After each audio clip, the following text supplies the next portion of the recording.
अस्सलाम वालेकुम वरहमतुल्लाहि वबरकातुहू। दोस्तों, आउं आहियां अली हसन अब्बासी। किताब आहे तारीख़ तराशींदड़ शख़्सियतूं। लेखक रसूल बख्श पलीजो। सहेड़ींदड़ इस्माइल ख़ासखेली लाल जरवार। छापो पहिरियों रोशनी 2018 ईस्वी। छापो ॿियो रोशनी 2024 ईस्वी। छपाईंदड़ रोशनी पब्लिकेशन कंडियारो सिंध। किस्त टी। दुनिया जे तारीख़ जा ॿ वॾा तराशींदड़ शहनशाह चंद्रगुप्त मौर्य ऐं कोतलिया चाणक्य। के चवनि था त जॾहिं हू पाण में पहिरियों दफ़ो मिलिया तॾहिं चंद्रू धराड़ हो ऐं विष्णुअ खेसि ख़रीद करे पंहिंजे शहर वञी पढ़ायो ऐं सेखारियो। के चवनि था त चंद्रू उन वक़्तु धराड़ न पर फ़ौज मां भॻल अमलदार हो। बाक़ी ख़ुदि विष्णु असुल केरु हो, किथे ॼाओ हो, संदसि माइट केरु हुआ, तंहिंजी अॼु ॾींहं ताईं पूरी ख़बर कान पइजी सघी आहे। अलबत एतिरी सा ख़बर आहे त हू ज़ात जो ब्राह्मण हो ऐं वॾो आलिम हो ऐं अॼोकी लाहौर ऐं पिंडीअ जे विच में टेक्सिला जे शहर में रहंदो हो, जेको उन्हनि ॾींहंनि यानी हज़रत ईसा अलैहिस्सलाम जे ॼमण खां अटकल 3.5 सदियूं अॻु ऐं अॼु खां अटकल 23 सदियूं अॻु ईरान जो हिकिड़ो सूबाई शहर हो। उन्हनि ॾींहंनि में दुनिया जो बरी तोड़े बहरी फील मस्त सुपर पावर ईरान हो। ईरानी शहनशायत जे सॼी जहान में भले भले हुई। ओभर में सिंध ऐं पंजाब समेत ओलह हिंदुस्तान, उत्तर अफ़गानिस्तान, समरकंद, बुखारा ऐं ॿिया विच एशिया जा मुल्क जॉर्जिया, आर्मीनिया ऐं ओलह में शाम, इराक, उर्दन, फ़लस्तीन, तुर्की, यूनान, मिस्र ऐं ॾखिण में अरब ऐं यमन सभु या त संदसि हुकुमरानीअ हेठि हुआ या संदसि 10 आनी 6 आनी भरींदा हुआ। ईरान जो बहरी बेड़ो एशिया में यूरोप खे ॻंढींदड़ समुंडनि जो वाली हो। होमर, सुकरात, अफलातून ऐं अरस्तू जहिड़नि दुनिया जे अज़ीम तरीन इंसाननि जे वतन अज़ीम यूनान जे उन दौर जी ज़रेगर समूरी तारीख़ ईरानी सल्तनत जे ॾाढ ॾहकाव, फ़ौजी बालादस्ती ऐं ख़तरनाक सियासी हिकमत अमलीअ खां पाण बचाइण जी तारीख़ बणियल हुई। रूम अञा पहिरियों मस पे खयूं। विष्णु वॾो ख़फ़ती हो। चवनि था त हिकिड़े ॾींहुं ॿेले में हलंदे कंहिं गाह संदसि पेर छिले विधा। छा कयई जो पाणीअ में खंडु विझी ॻारे उहो मिठो पाणी खणी गाह जे पाड़ुनि में विधाई। चंद्रूअ पुछियुसि, उस्ताद ही छा थो करी? चयई, हिन गाह मुंहिंजा पेर छिलिया आहिनि, उनखां वेर थो वठां। चंदूअ चयुसि, पोइ खणी था पाणा पटे उछलाए छॾियूंसि त भले सड़ी सुकी वञे। चयई, दुश्मन खे सेखत ॾियण लाइ हर वक़्तु रुॻो पंहिंजो पाण खे कमु आणो पवे त पोइ ॼट ऐं दानाव में फ़र्क़ु कहिड़ो? हाणे वेही ॾिस त पंहिंजे तरफ़ां हिन गाह ख़िलाफ़ु कुझु बि करण खां सवाइ ऐं उटलो खेसि मिठो पाणी पीआरण सां कीअं थी संदसि तबाही अचे। एतिरे में मिठाण जी बास ते माकोड़ियुनि जो हिकिड़ो कटक अची कड़कियो। जंहिं मिठाण जी लालच ते गाह खे पटे खाई नास करे छॾियो। विष्णुअ चंद्रूअ खे दिलि जान सां पढ़ायो ऐं सेखारियो। हिन खेसि रुॻो किताबी कीड़ो न पर आला दर्जे जो अमली इंसान बणजणु सेखारियो। वेदनि, पुराणनि, महाभारत, रामायण, पाणिनी जी ग्रामर ऐं संस्कृत इल्म ऐं अदब सां गॾु हिन हुकूमत, सियासत ऐं जंग जे इल्म ऐं फ़न जा राज़ बि खेसि सेखारिया। तव्हांजो जॾहिं इंसानी तारीख़ जो हिकिड़ो वॾी में वॾो तूफ़ान आयो तॾहिं चंद्रू ऐं विष्णु न रुॻो ॿियनि लखनि किरोड़नि माण्हुनि वांगुरु बाहि कोन थी विया, पर उटलो उन तूफ़ान ते सुवार थी पंहिंजी हैरत अंगेज़ मंज़िल तरफ़ रवाना थी विया।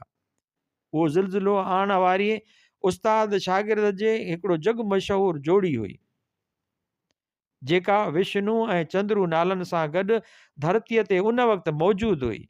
समूरी इंसानी तारीख़ जे पहिरें नंबर इल्मी ऐं साइंसी उस्ताद अरस्तूअ जे आलमी तारीख़ फ़त्य ज़हन जे रंग में रंगजी पंहिंजे पीउ हाकारी फ़ौजी माहिर जनरल ऐं फातिह बादशाह फिलिप जे क़त्ल खां पोइ जॾहिं सिकंदर 21 वरियनि जी ॼमार में तख़्त ते वेठो तॾहिं ॼण पहिरें ॾींहुं ऐलान कयई, आउं यूनान खे ताबियो करे ईरानी शहनशायत खे तबाह कंदुसि ऐं सॼी दुनिया फ़तह कंदुसि। केतिरनि हुन ॻाल्हि खे हिकिड़े नौजवान जी जवानीअ जो जोश सम्झियो, पर हिन नौजवान जो नालो सिकंदर हो। हिन सॼी उमिरि ॼण उन हिकिड़े जुमिले चई सघण लाइ गुज़ारी। हाणे जुमिले खे सही साबित करण जो मौक़ो ऐं चैलेंज साम्हूं मौजूदु थी चुको हो। हू ओभर यूरोप जे अॼोके युगोस्लाविया मुल्क जे मक़दूनिया इलाइक़े मां वाचूड़े वांगुरु निकितो ऐं यूनान ऐं मिस्र खे ज़ेर ज़बर कंदो 100 सालनि जे अजगर जेॾी ईरानी शहनशाहियत खे कखनि जी भूंगीअ वांगुरु ड्राहींदो लताड़ींदो, ईरान जे शहनशाह दारा टे खे डोड़ाईंदो, अफ़गानिस्तान ऐं विच एशिया जे मुल्कनि खां थींदो वञी चीन खां निकितो। उतां मोटी अफ़गानिस्तान खे ताबियो कंदो, हिंदू कश पहाड़नि खे चीरींदो, हिकिड़े ॾींहुं अची विष्णु ऐं चंद्रुअ जे शहर टेक्सिला ते कड़कियो। हिंदुस्तान में कोरहाम मची वियो। यावन यूनानी अची विया, यावन अची विया। विष्णु चंद्रुअ खे मोकिलियो त वञी ॾिसी अच त यावन कहिड़ा थींदा आहिनि ऐं कीअं था विढ़नि। उन्हनि खे दुनिया में को बि शिकस्त न ॾेई सघियो। सो छो? चवनि था त चंद्रू अलाए कहिड़ी रीति ख़ुदि दुनिया जे फातिह आज़म जे रूबरू पहुची वञण में कामयाबु थी वियो ऐं अलाए कहिड़ी ॻाल्हि ॿोल थी, पर उहा ख़बर आहे त यूनानी सूर्य खे चंद्रूअ जी ॻाल्हि कान वणी ऐं अञा सोचिया ई पिए त हिन खे गिरफ़्तार करे खेसि गुस्ताखीअ जी सज़ा ॾिजे त चंद्रू ॻाल्हि खे सम्झी अखि चिंब में खिसकी वियो। विष्णु हिकिड़ो ई सुवालु पुछियुसि, छा थो सम्झी? यावन कटक खे नास करणु इंसाननि जे वस में बि आहे या फ़क़ति देवताउनि जे वस में आहे? हिन वराणियो, जेको सुठो वझ मिली वञे त ॿिया इंसान त ठहियो, पर पाण बि खेनि नास करे सघूं था। उस्ताद विष्णु जी ॼण पंहिंजी सॼी उमिरि पंहिंजे शागिर्द खां अहिड़े ई कंहिं जवाब ॿुधण लाइ वक़ुफ़ करे छॾी हुई। पोइ हिकिड़े ॾींहुं विष्णु ऐं चंद्रुअ खे संदसि घुर्बल मौक़ो मिली वियो। सिकंदर सिंधु दरिया टपी झेलम वटि पोरस खे जयदान ॾींदो। जॾहिं ब्यास नदीअ ताईं पहुतो त संदसि यूनानी फ़ौज अॻिते वधण खां पिड़ कढी बीठी। गुलाचार मुल्तान ऐं ॿिया शहर फतेह कंदो, नवां शहर अॾाईंदो, यूनानी बैठकूं क़ाइमु कंदो, सिंधियुनि जे बार बार जे बग़ावतुनि खे चीभाटींदो, अची केटी बंदर खां निकितो। 2-3 ॾींहं समुंड जे किनारे ते पेरे पंधु हलंदो, सामूंडी किनारो जाचींदो रहियो। पोइ पंहिंजी फ़ौज खे ॿध करे हिकिड़ो अधु समुंड रस्ते पंहिंजी बहरी फ़ौज जे सुपर सालार अमीरुल बर फेरक्स जे अॻुवाणीअ में वापसि मोकिलियाई। ॿिए अध खे साण करे मोटी मकरान वारे रस्ते खां ईरानी सरहद ॾांहुं पंधु पियो। वाट ते ॾाढा कशाला काटणा पियसि, पर मुड़ुसु अणमोट हो। ईरान खां थींदो वञी बाबुल जी मंज़िल खे पहुतो। अलबत मंज़िल ते संदसि महिमान ॼण अॻु झलियो वेठो हो, जंहिं ईंदड़ शर्त खणी बख विधुसि। उहो साल 222 क़बले मसीह हो। दुनिया जे वॾे में वॾे फातिह 12 सालनि में दुनिया खे ईअं बदिलाए छॾियो जो उहा वरी सुञाण में ई कान आई त हीअ का साॻी 12 साल अॻु वारी दुनिया आहे। सॼी दुनिया जी तारीख़ अॻियां जेकॾहिं जा वॾा सवाल आहिनि, तन मां हिकिड़ो हीअ आहे त जेकॾहिं सिकंदर आज़म 222 क़बले मसीह में 35 सालनि जी नंढी उमिरि में ई मरी न वञे हा ऐं खेसि 40-50 सालनि जी हयाती मिले हा, त हू दुनिया जो नक्शो कहिड़ो बणाए वञे हा, अॼु उहा कहिड़े रूप में हुजे हा। अज़ीम अरस्तू जो शागिर्द को रुगो चंगेज़ी क़िस्म जो पेशावर कातिल फातिह कोन हो। वो आम तस्वर खां बि वधीक घण तरफ़ो ऐं घणॻणियो अज़ीम इंसान ऐं हिकु जीनियस हो। वो पंहिंजे ज़माने जो हिकिड़ो वॾे में वॾो रोशन ख़्याल, सियासी सुधारक, इक़्तिसादी ॼाणू, वसील नज़र ऐं दूर अंदेश मुंतज़म, मुदब्बिर, इल्म ऐं साइंस जो आशिक़ ऐं निहायत फराग़ दिल इंसान हो। पंहिंजे दौर जे हिसाब सां सही माना में तअस्सुब खां बालातर दुनिया जो शहरी हो। इन अरस्तू तरफ़ां सौंपियल खोजनाऊं कयूं, मसलन नील नदीअ में ओचिती ॿोॾि छो थी अचे, अल समुंड आहे या ढंढ, हिंदूकश जबल मथां बीही ॾिसबो त उभरंदे तरफ़ समुंड नज़र ईंदो या न, वग़ैरह। हिन नवां शहर ऐं नयूं यूनानी बैठकूं ऐं नवां सकाफ़ती इक़्तिसादी मर्कज़ क़ाइमु कया। इन पंहिंजे कब्ज़े हेठि आयल मुल्कनि जे इर्तिका जो रुख़ सदियुनि लाइ मोड़े छॾियो। सिकंदर खे औलाद कोन हो। संदसि सल्तनत संदसि जनरल पाण में विराए कई। मिस्र जनरल वेलमीअ खे हिसे में आई, जंहिंजे पुठ मां हाकारी मलका कलूपुत्रा पैदा थी। अफ़गानिस्तान, ओलह हिंदुस्तान ऐं विच एशिया जा मुल्क जनरल सेल्यूकस खे मिलिया। सिकंदर हिंदुस्तान में पुठियां पको बंदोबस्तु करे वियो हो। खांसि पोइ ईंदड़ शहनशाह अकबर, जंहिंजी पॉलिसीअ अंग्रेज़नि जहिड़नि सियासी ज़हन रखंदड़ फातिहनि वांगुरु घणतरफ़ी फ़तेह जी पॉलिसी हुई, यानी फ़ौजी फ़तेह सां गॾु सियासी, फ़िक्री, इंसानी, इक़्तिसादी ऐं सकाफ़ती फ़तेह जी पॉलिसी। इन हर हंधि पंहिंजे हथां शिकस्त खाधल क़ुवतुनि खे पंहिंजो करे पाण सां खणण जी भरपूर कोशिश कई। हिंदुस्तान में जेतोणीकि सिंध ऐं मुल्तान जहिड़नि इलाइक़नि जा हाकिम पंहिंजा करण में नाकाम वियो, त बि पंजाब, कश्मीर ऐं ॿियनि आसपास जे इलाइक़नि जा हाकिम हू पाण सां खणण में कामयाबु थी वियो। विष्णु ऐं चंद्रू जे शहर टेक्सिला जो राजा अंबे आण मञी साणस मिली वियो हो ऐं सिकंदर खेसि सिंधु नदी ऐं जेहलम जो इलाइक़ो ॾिनो ऐं पोरस खे जेहलम खां ब्यास जो इलाइक़ो ॾिनाई, जॾहिं त कश्मीर जे हाकिम खे पंजाब जो बाक़ी इलाइक़ो ॾिनाई। अलबत जन जन इलाइक़नि मां यूनान खे सख़्तु ख़तरो हो, उन्हनि ते यूनानी या ईरानी गवर्नर मुक़ररु कयाई। सिंध जो गवर्नर पैथन खे मुक़ररु कयाई, सरहद जो गवर्नर निकानूर खे मुक़ररु कयाई। उन जो हेडक्वार्टर सकलावती हाणोको 4 सदा क़ाइमु कयाई। काबुल ते पंहिंजी ईरानी सहुरे ओक्सियारितस खे गवर्नर मुक़ररु कयाई। जीअं त पंजाब जो हुकुमरान तबिको ज़रे घटि सॼो यूनानी हाकिमनि जो थी वियो, तंहिं करे हाणे जंहिंखे दिमाग़ में हिंदुस्तान पारां यूनान सां टकर खाइण जी हवा पैदा थिए हा, तंहिंजो बुनियादु ख़तमु करण लाइ पंजाब जा राजा पोरस ऐं राजा अंबी जहिड़ा यूनान परस्त हिंदुस्तानी राजाऊं ई पूरा हुआ। विष्णुअ ऐं चंदूअ सभु कुझु पंहिंजे अखियुनि सां पिए ॾिठो ऐं सम्झियो। हिननि ईरानियुनि जे सदियुनि जे जाहो जलाल खे बि ॾिठो हो ऐं उन जाहो जलाल खे ॼण अखि चिंब में ख़तम बि थींदे ॾिठो हो। हिननि हिंदुस्तानी राजाउनि जो अॻूणो शान शौकत बि ॾिठो हो। यूनानियुनि खां अॻु जा बुरा हाल बि ॾिठा हुआऊं ऐं हाणे संदन यूनानियुनि जे ज़ोर ते अॻे खां अॻिरा रोब ताब बि ॾिठा हुआ। विष्णुअ खे पंहिंजे वतन मथां ईरानी साम्राजी अज़ाब जो तजुर्बो बि हो। उन करे हू टेक्सिला खां हज़ारे कोह परे पतालसपुत्रा जे निदाराज में वञी रहण जी नाकाम कोशिश बि करे चुको हो। यूनानियुनि ऐं संदन मकानी गदार छाड़तनि जे राज जो नओं निज़ाम बि खेनि ॾिठो न थिए वणियो। ज़ुल्म ऐं ग़ुलामीअ ख़िलाफ़ नफ़रत ॼण का ॼाई ॼम खां संदन नस नस में समायल हुई। तारीख़ जे कन कन ॾाकनि ते किन किन माण्हुनि जे वेसाह में न ईंदड़ गैर मामूली ज़हानत ऐं दिलेरी, आला तरीन सोच ऐं सम्झ, बेमिसाल सचाई ऐं सुरियाई ऐं अथाह साबित क़दमी ऐं लगन हिक ॾाके ते पहुची अवल जुनून पोइ हक़ीक़ी अज़मत जे सरहदुनि खे छुई वेंदा आहिनि ऐं ख़ुदि तारीख़ खे पासो बदिलाइण ते मजबूर करे छॾींदा आहिनि ऐं पोइ ईअं नओं तारीख़ी दौरु जनम वठंदो आहे। विष्णु ऐं चंद्रू सोचे सोचे पंहिंजे पंहिंजे ख्वाब खे हक़ीक़त बनाइण जो हिकिड़ो तारीख़ी बल्कि तारीख़ साज़ फ़ैसिलो कयो ऐं पोइ पंहिंजूं बाक़ी रहियल उमिरियूं उन आदर्श जी हासिलात लाइ वक़फ़ करे छॾियाऊं। हिननि फ़ैसिलो कयो त समूरे हिंदुस्तान जी मुक़दस सरज़मीन खे धारियनि यूनानी ग़ुलाम बनाईंदड़नि संदन अंबे ऐं पोरस जहिड़नि गदारनि छाड़तनि ऐं पटालसपतीअ जे नदा जहिड़नि नाअहल, लालची ऐं ज़ालिम हाकिमनि खां पाक करे हिंदुस्तान में हिकिड़ी अहिड़ी शानदार पकी पुख़्ती ख़ुदमुख़्तार ऐं ताक़तवर सल्तनत क़ाइमु कई वञे जंहिं ॾांहुं को अखि खणी निहारण जी बि जुरत बि न करे सघी। हिननि पंहिंजे ज़हननि में हिंदुस्तानी तारीख़ जी पहिरीं अज़ीम जंग आज़ादी शुरू करे छॾी। हिननि उत्तर ओलह हिंदुस्तान जे ॿेलनि, पहाड़नि, मैदाननि ऐं नदियुनि जे किनारनि ते मुड़ुस माण्हुनि जी ॻोल्हा शुरू करे ॾिनी। हिननि जेके माण्हू हथ कया तन में अर्ता या अर्श तराका, परस्तला, मदरा, कराता गंधरा, खासा ओसाती, सिंधी ऐं सोईवीर शामिल हुआ। हिननि काफ़ी तादाद में चोरागना चोरनि जा टोला भर्ती कया।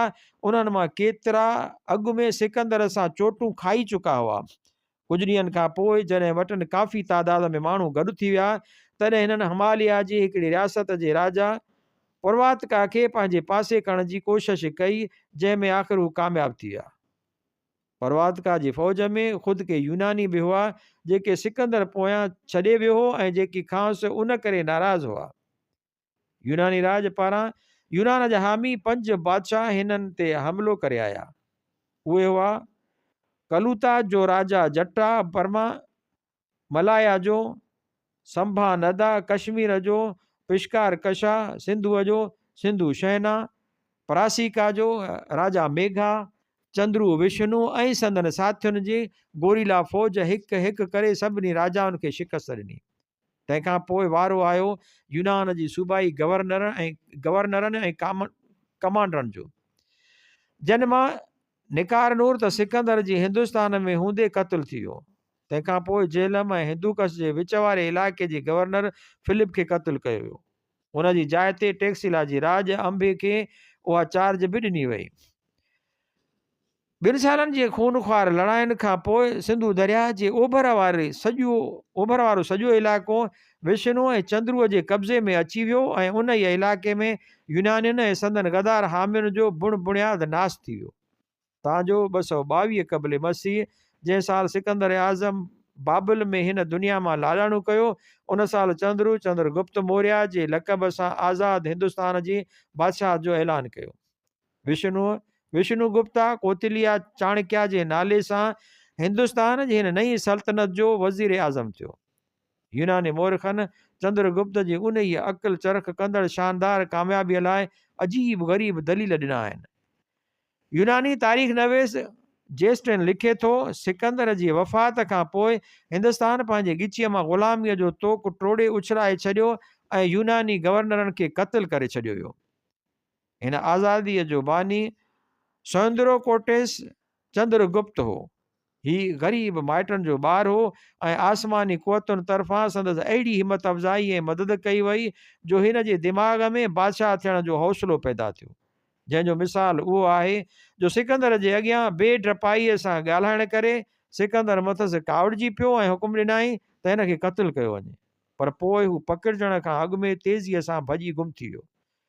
जॾहिं डोड़ी थकिजी किरी पियो ऐं निंड खणी वियसि, तॾहिं हिकिड़ो वॾो शींहुं उते अची निकितो, जंहिं संदसि मुंहं ते वहंदड़ पघर खे पंहिंजी ॼिभ सां चटियो ऐं अहिड़ीअ रीति निर्माईअ सां खेसि सुजाग करे हलियो वियो। उन्हनि करामतुनि जे करे संदसि हौसलो वधी वियो ऐं संदसि दिमाग़ में बादशाह थियण जो ख़्यालु पैदा थियो ऐं हिन धाड़ेलनि जो टोलो गॾु करे वरितो। हिंदुस्तानियुनि खे बछ कयाई त यूनानी सल्तनत जो तख़्तो ऊंधो करे छॾियो। कुझु वक़्त खां पोइ जॾहिं सिकंदर आज़म जी जनरलनि सां हमिलो करणु पिए वियो, तॾहिं हिकिड़ो अजगर जहिड़ो झंगली हाथी संदसि अॻियां अची बीठो ऐं निहायत निमाणाईअ सां पंहिंजो कंधु झुकाए खेसि पंहिंजे पुठ ते सवार कयाई ऐं जंग में संदसि रहनुमाई करे खेसि पाण मुरादो उते पहुचायई थे जिते हू सोभारो थियो थे। उहो ई हाथी जंग जे मैदान में निशान बर थियो हलंदो हो।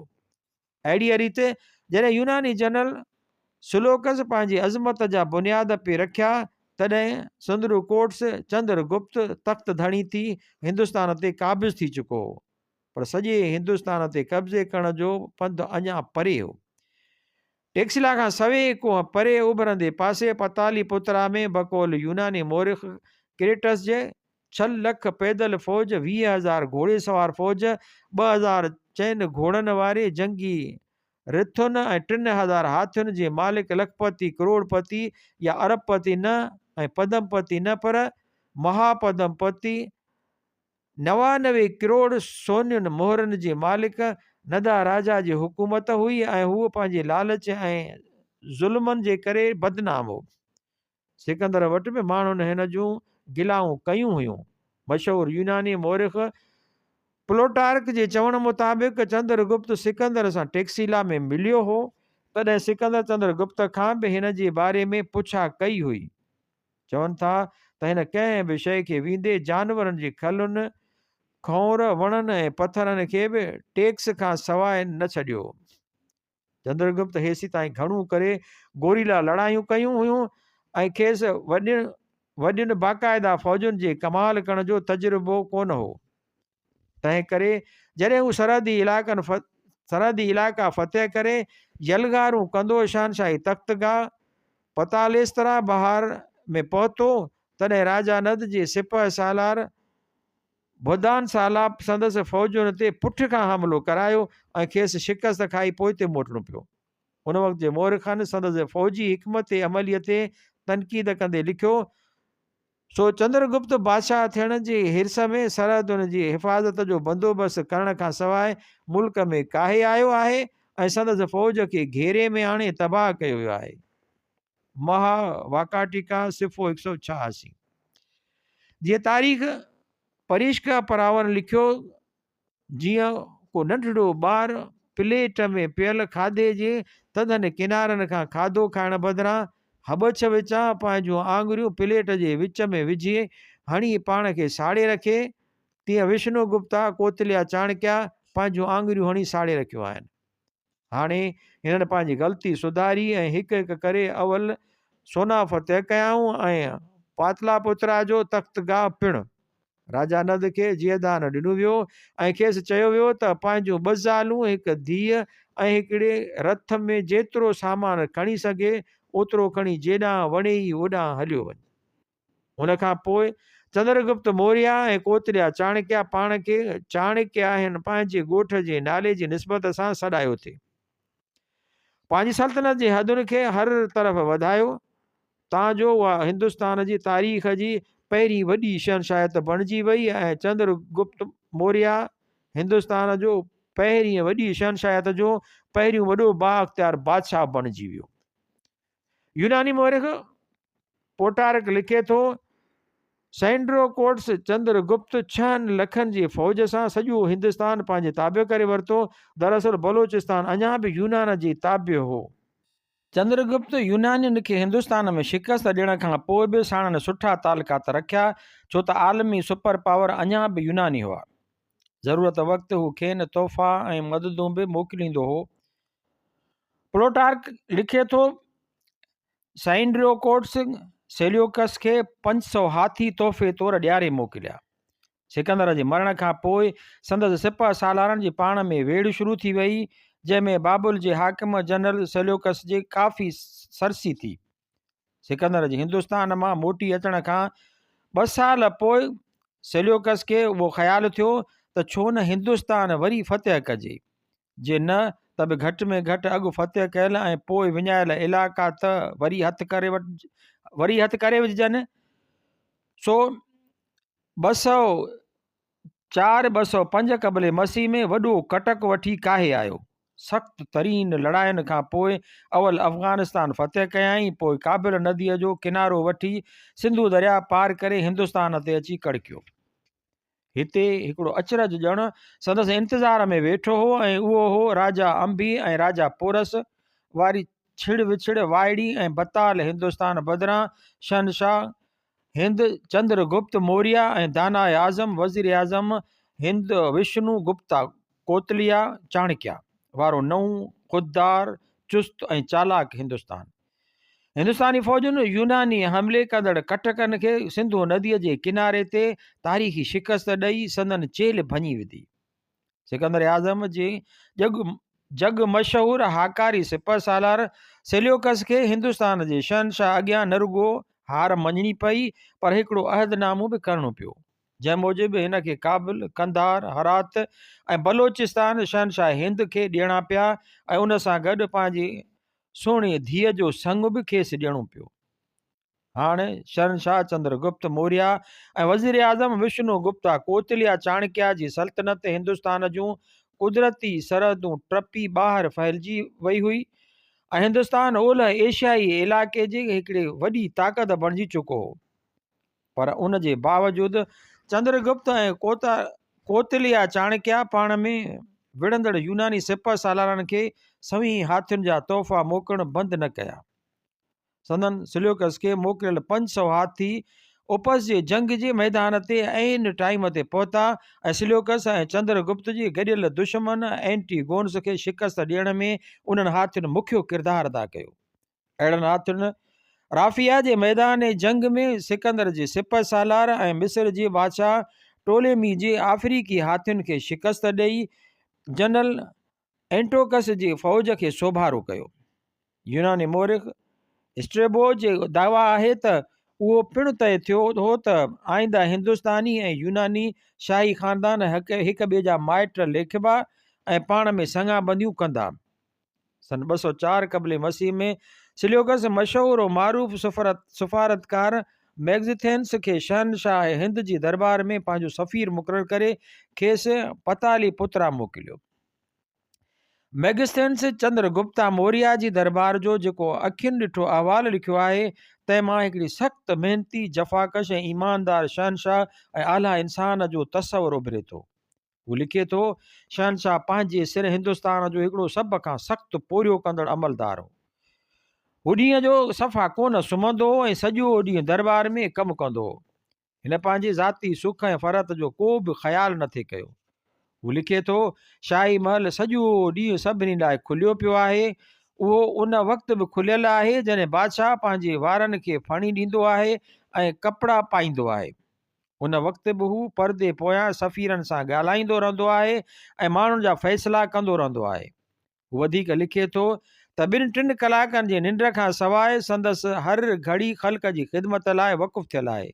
सिकंदर आज़म ऐं संदसि सिपह सालारनि वांगुरु शहनशाह चंद्रगुप्त जूं बॉडीगार्ड बि हथियारबंद औरतूं हुयूं जेके घोड़नि, हाथियुनि ऐं जंगी रथनि ते सवार थी 24 कलाक संदसि हिफ़ाज़त कंदियूं हुयूं। यूनानी मोरिख़ एपेन लिखे थो, शहनशाह जा पैदल सिपाही पाण जेॾा तीर कमान खयो हलनि था ऐं दुनिया में को बि अहिड़ो माण्हू कोन्हे जेको हिंदुस्तान जी तीर अंदाज़ जे तीर जी सट झले सघे। पंहिंजी उमिरि जे पछाड़ीअ में चंद्रगुप्त हुकूमत जूं वागूं पंहिंजे पुट बंदूसाला जे हवाले करे पाण दुनिया खे त्याग ॾेई सरावाना बेलगोला नाले मैसूर जे हिकिड़े माॻ ते वञी रहियो। साणसि गॾु जैन आलिम बारा बोउबा वञी उते रहियो। थोरनि ई महीननि खां पोइ हिंदुस्तान जी हिन निराले फातिह मुंतज़िम ऐं शहनशाह ही जहान छॾियो। विष्णुगुप्ता कोतलिया चाणक्या बदस्तूर हिंदुस्तान जो वज़ीर आज़म रहियो ऐं शहनशाहत जूं सरहदूं अञा बि वसी कयाई ऐं उन जूं पाड़ूं वधीक मज़बूत करण जे कम में जुंबियो रहियो। हिंदुस्तान खे यूनानी साम्राज्य खां आज़ादी ॾियारण, हिंदुस्तान जी पहिरीं अज़ीम सल्तनत क़ाइमु कराइण ऐं उनखे वज़ीर आज़म तौरु हलाइण खां सवाइ हिन जो टियों वॾो कारनामो अर्थशास्त्र नाले किताब लिखणु हो। भला भले जो छे कोन्हे, भलाउनि मथां भलाऊं पयूं आहिनि। इंसान जे अज़ीम कारनामनि जो को हिकिड़ो क़िस्म या हिकिड़ो मैदान या हिकिड़ो वक़्तु कोन्हे। जेको जॾहिं चढ़ियो सो तॾहिं सवार, जेको जंहिं ॻाल्हि में चढ़ियो सो उन ॻाल्हि में सवार। दुनिया में इंसानी ज़हन, रूह ऐं जिस्म जूं फतहूं हज़ारे क़िस्मनि जूं आहिनि। उन्हनि मंझां 2 क़िस्म आहिनि, हिकु तलवार ऐं ॿियो कलम जे फतहनि जा। के कलमनि जूं फतहूं तलवार जे केतिरनि फतहुनि खां वधीक जटरादार ऐं वॾी मुल्ह वारियूं थी गुज़रियूं आहिनि। मिसाल तौरु फिरदौसीअ जो शाहनामो जंहिं पाण चयो आहे, बस रंज बरदमे देरी साल सर हुजम ज़िंदा करदम बदीन पारसी। तर्जुमो, हिननि 30 सालनि में शाहनामो लिखंदे ॾाढा ॾुख ॾिठा अथमि, पर पंहिंजी हिन पारसी शाइरीअ सां ईरान खे हमेशह लाइ ज़िंद ऐं जावदान करे छॾियुमि।